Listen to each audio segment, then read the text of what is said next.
From Berkeley, we head to West Oakland, where the bountiful veggies we spoke of are not so prevalent. Long considered a food desert, a group of young people took it upon themselves to open a cooperative grocery store to provide fresh food to their community. Welcome to Mandela Foods Co-op.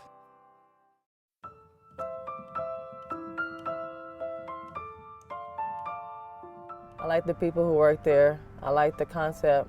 I like the fact that it was young black people owning the business and the hood. Like that was one of my dreams in life, to own a store in the hood where we serve healthy food, fresh vegetables, and we were the face of the community. Every neighborhood needs that, period. We are the guardians. Food security.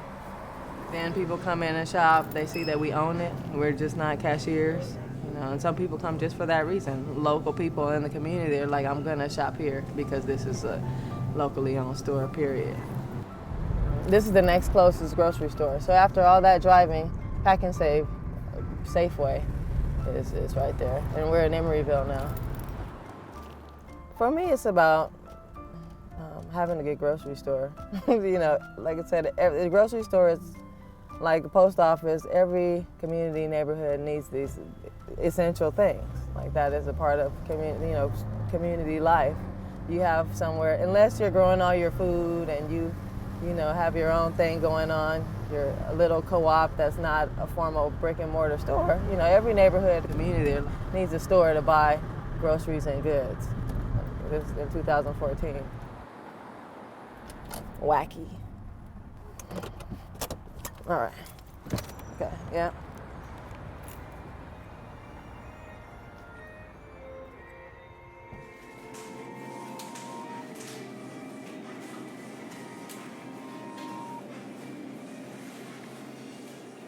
I used to go to the liquor store and grab a $1 burrito, a bag of chips, and a soda. Now that the store is here, I'll eat like an apple and some oatmeal and maybe like a pastry or something like that, maybe, and I feel a lot better.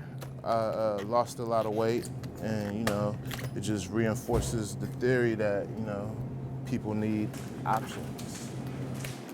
Here, we basically, in a sense, bite the bullet because we don't try to make the most in a turnover. We offer various products at, pretty much close to the markup that we buy it for, and then other things like the chips and things like that will suffice to help us meet that profit margin.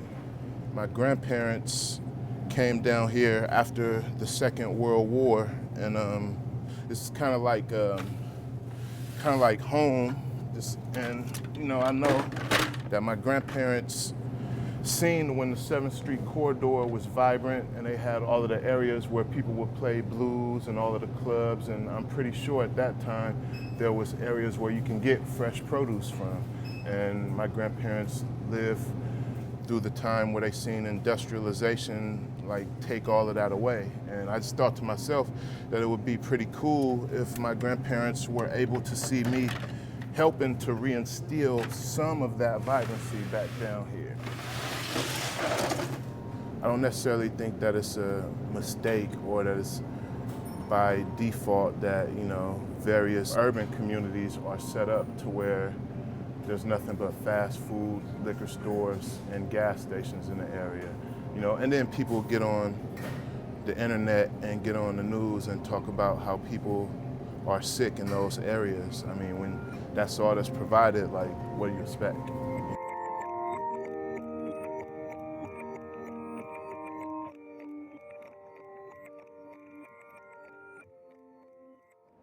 The whole idea is not necessarily to make a profit. The idea is to create an access point for people to get fresh produce and just to introduce them or reintroduce fresh produce. And that's the idea. And for the most part, when people learn about what we're doing, they get excited about it. If you approach people with already some prejudgment or thinking that what's good for them, that's where you lose. You have to spend time with people to establish a relationship. If you want to do good, show that passion. Just start talking about food with people, and they'll usually open up. We take, being cooperative to heart. If we don't help each other, then who is?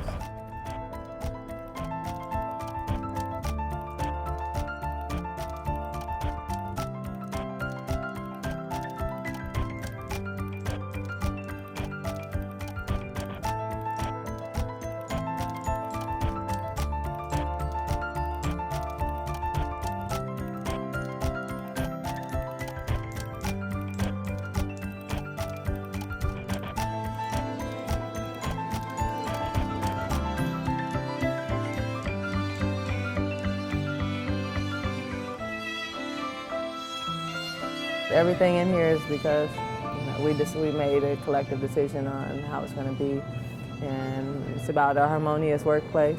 You need to put your resources into the place you live, no matter where you are, no matter what your economic status is or your background is. This is a sustainable model. If you're doing it good, ethically sound, really with integrity, honest, true, transparent,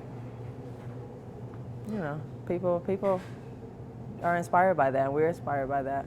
Just keep going, and there will be no food desert. This will not be a topic of discussion for a TV series. It'll just be the way of life like it once was. So